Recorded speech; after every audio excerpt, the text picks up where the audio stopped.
Hello, good evening. The future of Welsh rugby has been in the spotlight for some time now, and the Welsh Rugby Union and representatives of Wales's 4 regional sides have been meeting again this week to try to settle the wide-ranging dispute over how the game moves forward. Well, among the issues under consideration is the money generated from the sale of television rights, which is worth millions of pounds to the game in Wales. Our arts and media correspondent Hugh Thomas reports. 1978, Maesteg versus Pontypridd, when rugby was amateur and your television only had 3 channels. Today's game is a more polished affair, a professional sport commanding millions of pounds in the sale of lucrative television rights. At the moment, the rights are split between free-to-air broadcasters like the BBC and S4C and pay TV services like Sky Sports. But the arrival of BT Sport to the market last year has increased the competition and contributed to the dispute between the regions and the WRU. A proposed competition screened on BT Sport and featuring the Welsh regions as well as English Premiership clubs would be worth £12 million to the Welsh sides over 3 years. But it's not sanctioned by the WRU or the governing body, the IRB.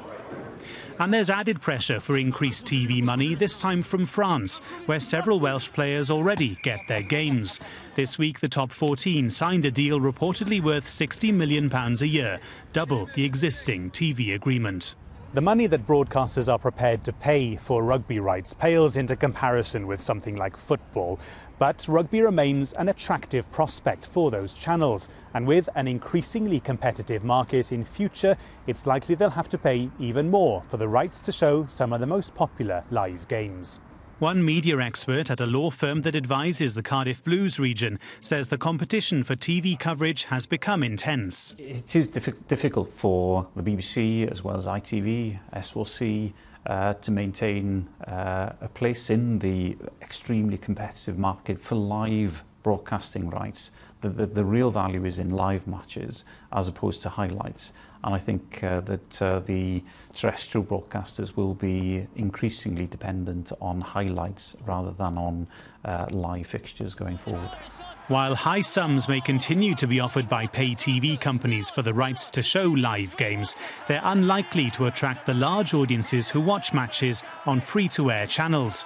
It's a distinction that'll need to be weighed up in future negotiations, according to a TV sports executive who's worked at the BBC, S4C and independent production companies. If you sell a sport in its entirety to a subscription-based broadcaster, then you have to be very, very careful that you don't disenfranchise all your viewing public. The public service broadcasters are still in a very, very strong position because they will be able to reach the widest possible audience. For the fans, there are some tough decisions about which TV services they have at home.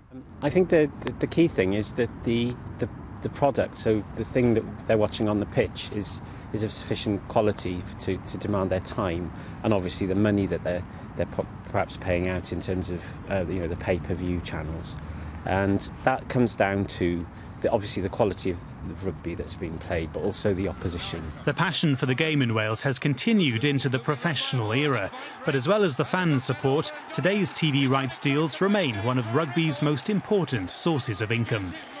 Hugh Thomas with that report. And there's a special debate on the future of the game in Wales. This Sunday, Gareth Lewis will be hosting a Scrum 5 special with representatives from both sides round the table.